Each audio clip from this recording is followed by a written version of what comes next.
Hey everyone, welcome back to Product Critique. Today, we're diving into a product that's essential for anyone recovering from shoulder surgery or dealing with shoulder pain. The Polar Active Ice 3.0 Cold Therapy Ice Machine System.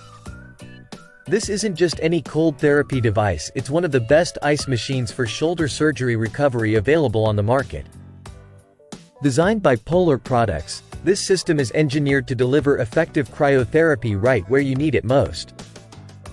Whether you've had rotator cuff surgery, shoulder replacement, or are managing shoulder pain, this machine is tailored to provide continuous cold therapy.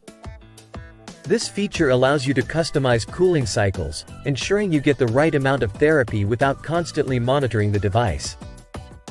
With a 16-quart capacity, it can hold enough ice and water to last through the night, providing continuous relief.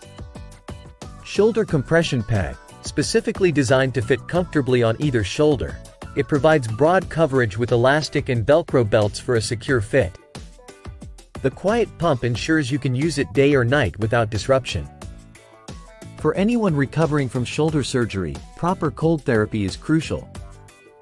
It helps reduce pain, inflammation, and speeds up healing. The Polar Active Ice 3.0 system is highly recommended by doctors for its effectiveness and ease of use post-surgery. The programmable timer ensures safe usage, even while sleeping. Its large reservoir means fewer refills and longer therapy sessions. Designed, engineered, and assembled in the USA, it comes with a 6-month manufacturer's warranty. In conclusion, if you're looking for a reliable, effective cold therapy solution for shoulder recovery, the Polar Active Ice 3.0 Cold Therapy Ice Machine System is a solid choice. It combines advanced features with ease of use, making it a worthwhile investment in your recovery journey. Check the link in the description below to find out more about this product. If you've used it before or have any questions, let us know in the comments. Don't forget to like, subscribe, and hit the bell icon for more reviews like this. Thanks for watching Product Critique, and I'll see you next time.